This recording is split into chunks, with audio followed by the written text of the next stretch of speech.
Imagina que una de las empresas más poderosas del planeta no nació en la tecnología.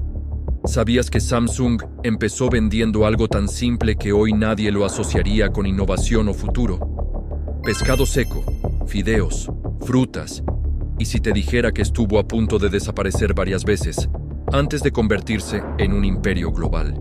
En silencio, tomó decisiones que cambiaron el rumbo de un país entero. Aprovechó crisis, guerras económicas y momentos que casi nadie conoce. Mientras el mundo miraba hacia otro lado, Samsung construía poder donde otros solo veían ruina. Nada fue casualidad. Lo que comenzó como un negocio insignificante terminó dominando industrias completas. Tecnología, finanzas, defensa, construcción. Pero esta parte de la historia casi nunca se cuenta. Y cuando entiendas cómo lo lograron, entenderás por qué Samsung no es solo una marca, es un sistema de poder.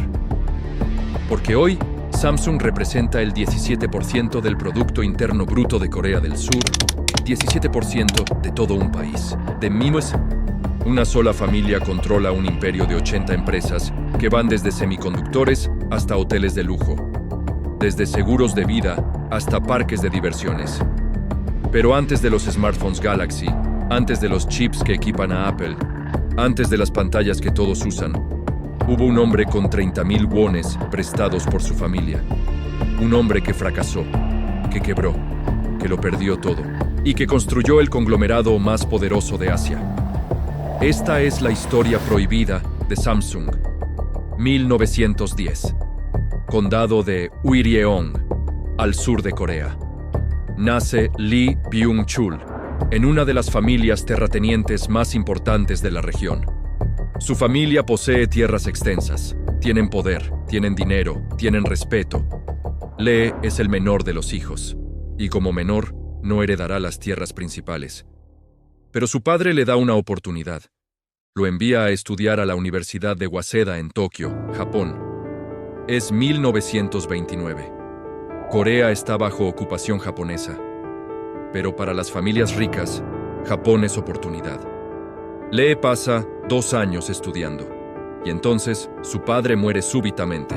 Lee tiene solo 21 años. Debe regresar a Corea. Debe administrar su parte de la herencia familiar. Y fracasa. Completamente.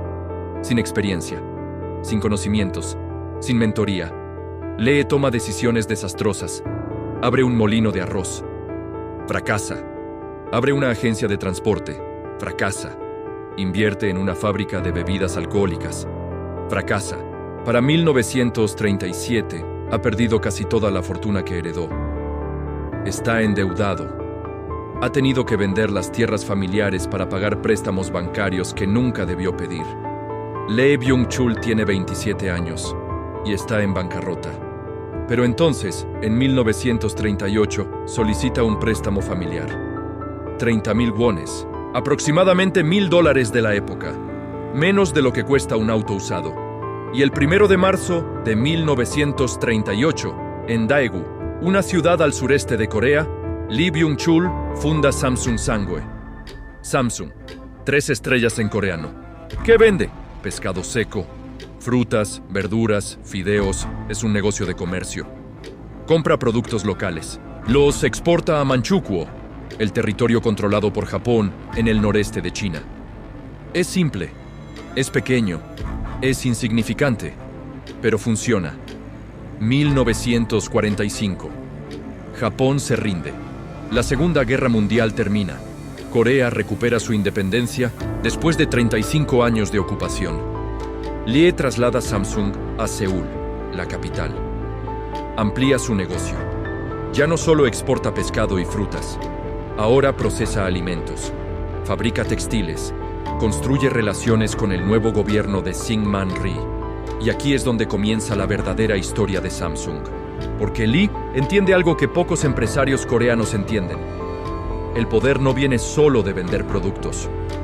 El poder viene de estar cerca del gobierno. Lee cultiva relaciones, obtiene contratos de exportación e importación exclusivos.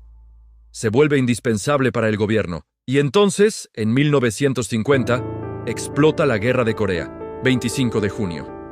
El ejército de Corea del Norte invade el sur. Conquista Seúl en 3 días. Lee está atrapado. Todas sus fábricas están en la capital. Todo su negocio está colapsando. Lee escapa a Busan, la ciudad portuaria en el extremo sur de la península. Y ahí, mientras el país se desangra, Lee hace algo brillante. Abre una refinería de azúcar, Cheil Jedang, porque las tropas estadounidenses están llegando a Busan por decenas de miles.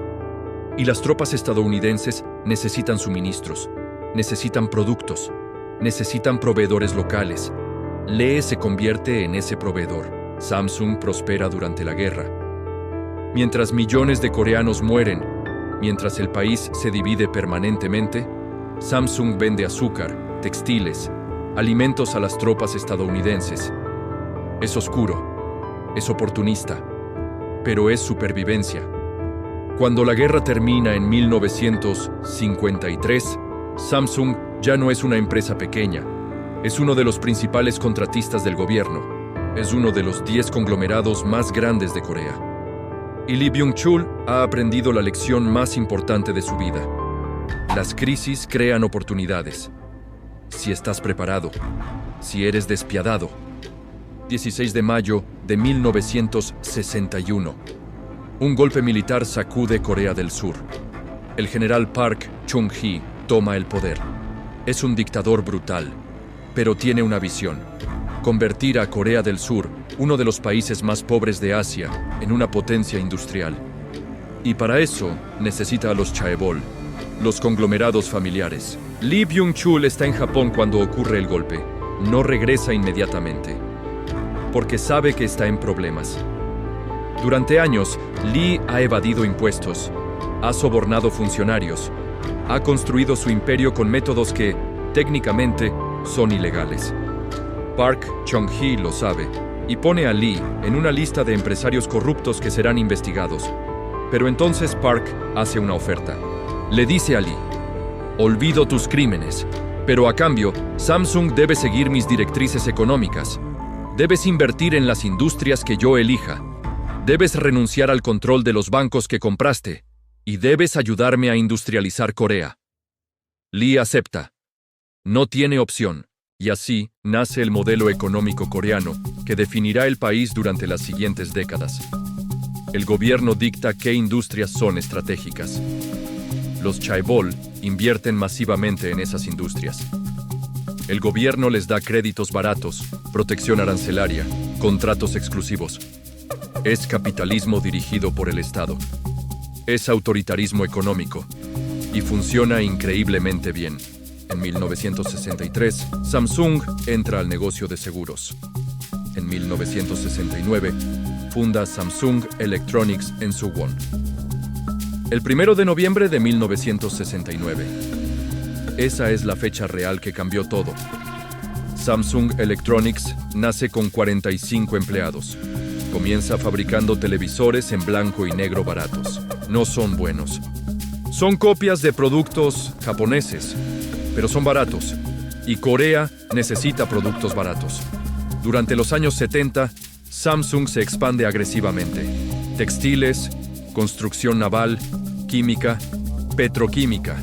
Se convierte en el conglomerado de lana más grande de Corea. Construye astilleros, fábricas de componentes electrónicos, y Lee Byung-chul envejece. Tiene 60 y tantos años. Ha construido un imperio, pero sabe que necesita más. Necesita entrar a la tecnología de punta, porque los textiles y los televisores baratos tienen límites. Si Samsung quiere ser global, necesita semiconductores. 1983. Lee Byung-chul viaja a Boston a los 72 años, hace una maestría, visita fábricas de semiconductores en Estados Unidos, regresa a Corea con una obsesión. Samsung fabricará sus propios chips de memoria. Sus propios ejecutivos piensan que está loco. No sabemos nada de semiconductores. Los japoneses nos destruirán. Es demasiado arriesgado. Pero Lee no escucha. Invierte millones. Contrata ingenieros japoneses. Roba tecnología donde puede. Copia diseños. Y en 1983, Samsung fabrica su primer chip DRAM de 64 kilobytes. No es el mejor, pero es coreano. Y para Corea, eso es histórico. Ese mismo año, algo extraordinario sucede. Steve Jobs viaja a Corea del Sur, visita a Lee Byung-chul, le muestra la Macintosh. Y ahí, en esa reunión, ambos empresarios deciden una alianza. Samsung proveerá microprocesadores a Apple. Ninguno de los dos imagina que, décadas después, sus empresas dominarán la industria de smartphones, como rivales brutales. 19 de noviembre de 1987. Lee Byung-chul muere de cáncer de pulmón en Seúl. Tiene 77 años. Ha pasado medio siglo construyendo Samsung. De un negocio de pescado seco a uno de los conglomerados más grandes de Asia. Pero Samsung todavía no es Samsung. Todavía fabrica productos mediocres. Todavía es visto como marca de segundo nivel, como copia barata de Sony y Panasonic.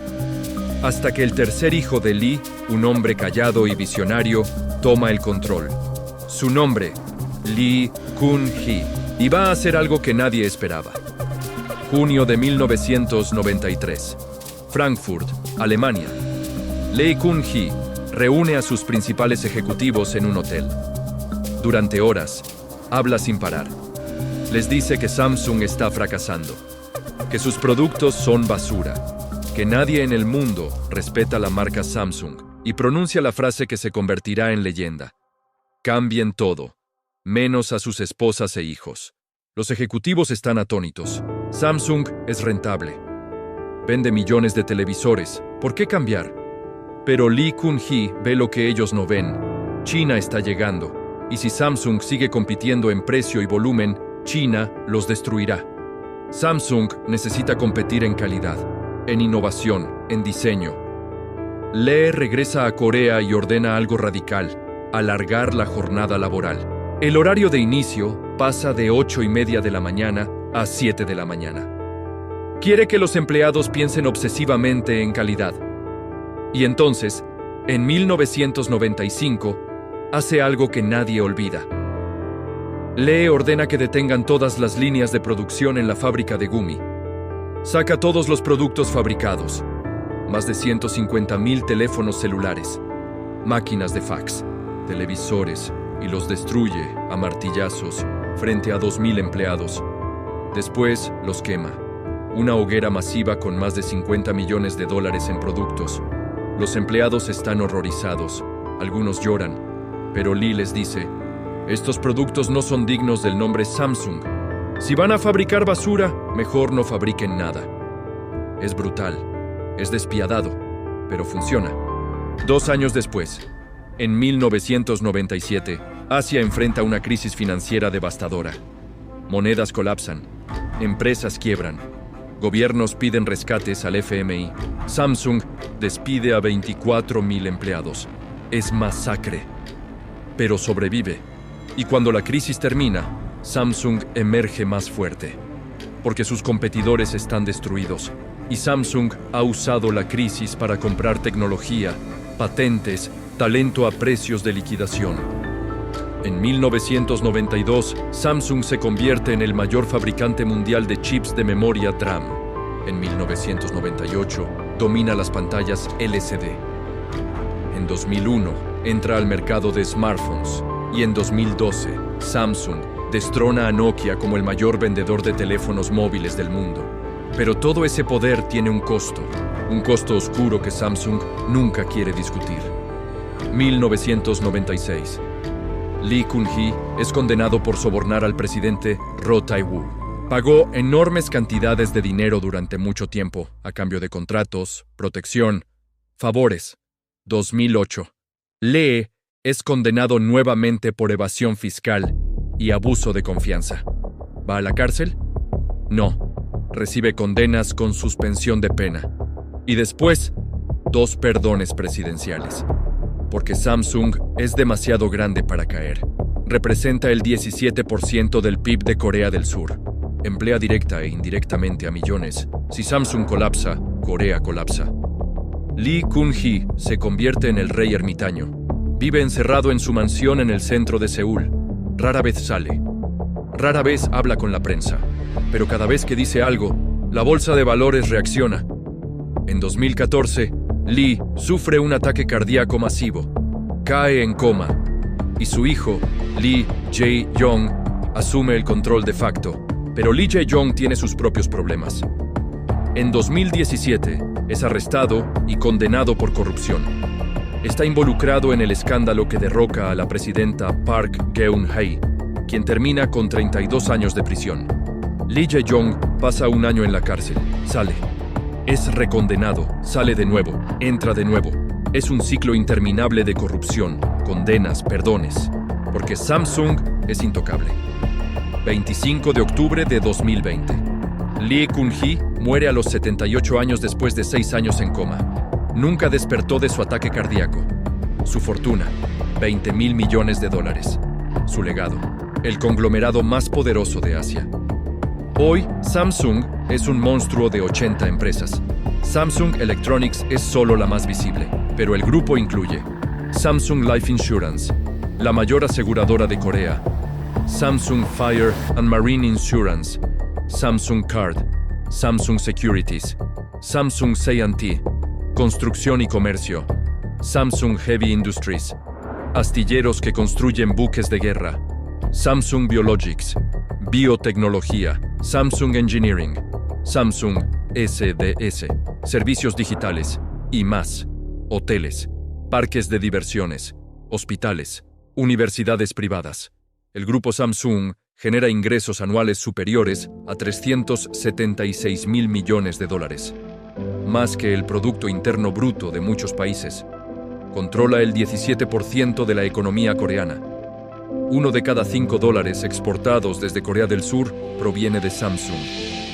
Es un estado dentro del estado. Y la familia Lee, a través de una compleja red de participaciones cruzadas, controla todo con menos del 5% de las acciones totales. Es ingeniería financiera. Es poder concentrado. Es capitalismo familiar llevado al extremo. Entonces, ¿cómo lo lograron? ¿Cómo una empresa que vendía pescado seco en 1938 terminó fabricando los chips que equipan a Apple, los smartphones que compiten con iPhone, las pantallas que usa Tesla? La respuesta incómoda es que Samsung no lo hizo solo, lo hizo con el respaldo del Estado coreano, con dictaduras militares que les dieron contratos exclusivos, con créditos subsidiados de bancos estatales, con protección arancelaria que bloqueó competencia extranjera durante décadas. Lo hizo robando tecnología, contratando ingenieros japoneses para que revelaran secretos industriales, copiando diseños, violando patentes hasta que pudieron crear las propias. Lo hizo aprovechando crisis. La Guerra de Corea, la crisis asiática de 1997. Cada colapso fue una oportunidad para crecer mientras otros morían. Lo hizo siendo despiadado, quemando productos, despidiendo miles, sobornando presidentes, destruyendo sindicatos. Y lo hizo con visión. Lee Byung-chul vio que los semiconductores serían el futuro en 1983. Lee Kun-hee vio que la calidad vencería al precio en 1993. Tuvieron razón. Y eso es lo que separa a Samsung de las empresas que fracasaron. Pero hay algo que casi nadie sabe. Un secreto que Samsung nunca menciona. Cuando Lee Kun-hee murió en 2020, dejó una fortuna de $20.000 millones. Pero también dejó una factura fiscal. La familia Lee debe pagar más de $10.000 millones en impuestos sucesorios. La factura fiscal más grande en la historia de Corea del Sur. ¿Cómo van a pagarla? Vendiendo acciones de Samsung, diluyendo su control, permitiendo que fondos de inversión extranjeros compren partes del imperio. Por primera vez en 82 años, la familia Lee está perdiendo control de Samsung. Y aquí está la ironía final. Samsung sobrevivió a la ocupación japonesa, sobrevivió a la Guerra de Corea, sobrevivió a dictaduras, crisis financieras, escándalos de corrupción, pero puede que no sobreviva a sus propios impuestos, porque el gobierno coreano después de décadas de tolerar la evasión y los sobornos, finalmente está cobrando la cuenta. Y la pregunta que nadie puede responder es, ¿qué será de Samsung cuando la familia Lee ya no esté al mando? ¿Se volverá una corporación normal? ¿Perderá su visión? ¿Colapsará como tantos otros chaebol antes? O tal vez, solo tal vez, Samsung es más grande que la familia que lo creó. Tal vez Samsung ya no necesita a los Lee. Porque Samsung no es solo una empresa. Es un sistema, es una religión, es una nación dentro de una nación. Y esos sistemas no mueren fácilmente. Pero hay algo más. Algo que descubrieron en 2023. Documentos secretos, cuentas offshore, movimientos de dinero que nadie puede rastrear. Y apuntan a que Samsung, el gigante tecnológico que conocemos, es solo la fachada. Detrás existe otra estructura, otro imperio, construido en las sombras. Y cuando esa historia salga a la luz, todo lo que creíamos saber sobre Samsung va a cambiar para siempre.